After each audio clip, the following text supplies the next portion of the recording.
The market cheered the latest reading on manufacturing, which grew in the month of April at the best rate we've seen in 10 months, easing concerns the economy has lost momentum at the start of the second quarter. The Institute for Supply Management says its index of national factory activity rose in the month of March. The number bested expectations for a decline and came in above the top end of analyst forecasts. Manufacturing accounts for about 12% of U.S. economic activity and has been a cornerstone of the recovery from the recession.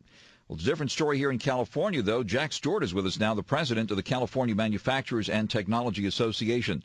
Mr. Stewart, thank you very much for being with us. And with the national numbers up, are we seeing a manufacturing rebound here in California? Well, unfortunately, California is not following the national trend on manufacturing growth. California actually lost 2,200 manufacturing jobs in March of this year, the last report. And this shows that this is part of a trend that we've been watching since January of 2010, looking at manufacturing growth nationwide versus California and versus Los Angeles County. Nationwide, manufacturers have created 470,000 new manufacturing jobs across the nation. That's a 4% increase. California, on the other hand, has created 3,800 new manufacturing jobs during that 2-year period, which is a growth rate of 0.3% or 0.3%.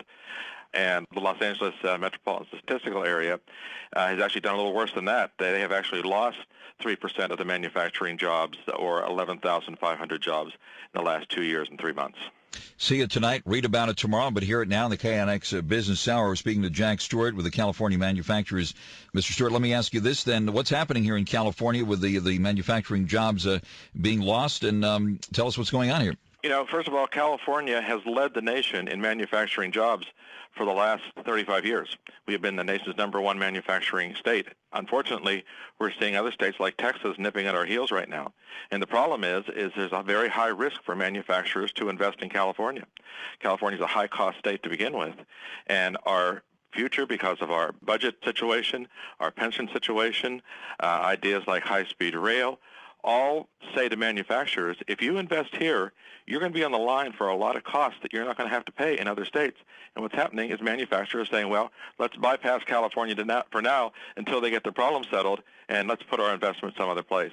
The fact is, for now, the Los Angeles area is by far the largest manufacturing area in the United States. Do you think that's threatened? I would absolutely think it's threatened. When you look at Los Angeles County, or the SMA, having lost 3% of its manufacturing jobs in the last 2 years, while the nation is growing at 4%, it has to be a huge issue or reason for concern. What area of the country could possibly exceed Los Angeles in manufacturing at some point? Well, you're looking at places like Houston, Texas, that has grown manufacturing jobs dramatically, and you're seeing a real manufacturing renaissance in states like Michigan and Wisconsin and Ohio and Pennsylvania, where governors and legislatures have made manufacturing a top priority by reducing taxes on manufacturers and also lessening the regulatory burden. As far as taxes and regulations are concerned, what's the mood among California manufacturers here at the moment? California manufacturers are very frustrated right now. We're looking at the implementation of a very, very costly new regulation in California, and that's what we refer to here as AB 32, or California's climate change law. California is the only state in the nation that is going through this process and will have a climate change policy.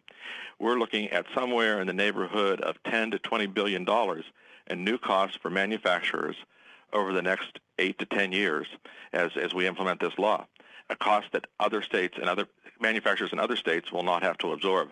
Jack Stewart, the president of the California Manufacturers and Technology Association. Mr. Stewart will continue.